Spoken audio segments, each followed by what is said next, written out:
आखिर भेड़ चाल से क्या हासिल होगा? क्या इस भेड़ चाल का कोई अंत है?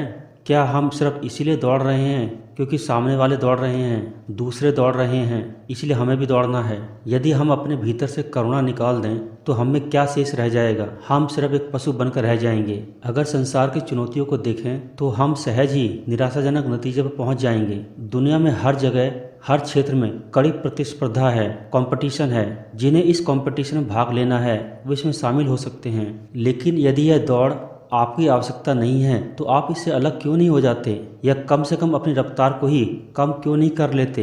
नहीं, आप सबके साथ दौड़ लगाते हैं क्योंकि आप सबसे आगे रहना चाहते हैं, विशेषकर अपने पड़ोसी से, नाते रिश्तेदारों से, दोस्तों से। मगर आप उन कठिनाइयों का सामना नहीं करना चाहते जो इस दौड़ से, इस कंपटीशन से पैदा होती हैं। आपको यह बात गहराई से समझ लेनी चाहिए कि जीवन में जो भी कार्य आप करेंगे उसका कोई ना कोई परिणाम अवश्य ही होगा। इस सृष्टि में ऐसा कोई विधान नहीं है कि आपको एक प्रकार के काम करने ही हैं और दूसरे प्रकार के काम नहीं कर सकते। आप कुछ भी कर सकते हैं, मगर आपको अपना जीवन इस तरह से जीना चाहिए कि अंजाम चाहे जो भी हो आप उसे आनंदपूर्वक स्वीकार कर सकें।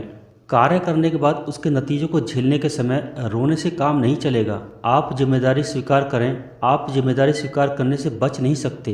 अपने जीवन में जो भी आप करना चाहते हैं वह सब करें, मगर जब नतीजा भुगतने का समय आए तब फिर रो धोकर शिकायतें ना करें। अगर आप इसे खुशी खुशी स्वीकार कर लेते हैं तब आप कुछ भी कर सकते हैं। लेकिन यदि आपके अंदर परिणामों का सामना करने की ताकत नहीं है, उनको सहने का हौसला नहीं है, तो वह काम आपको कभी नहीं करना चाहिए। सिर्फ इसलिए नहीं कि आपका पड़ोसी या करीबी रिश्तेदार या आपका दोस्त या किसी और ने वह कार्य किया हो इसलिए आपको भी करना है। आपके लिए वह कार्य करना या करने की कोशिश कतई आवश्यक नहीं है, क्योंकि वास्तव में आप नहीं जानते कि दूसरों में कितना सामर्थ्य है।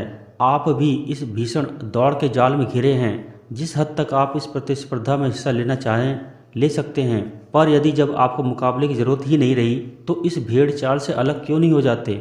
अगर आप भेड़ चाल में अव्वल रहे भी तो रहेंगे तो साधारण ही।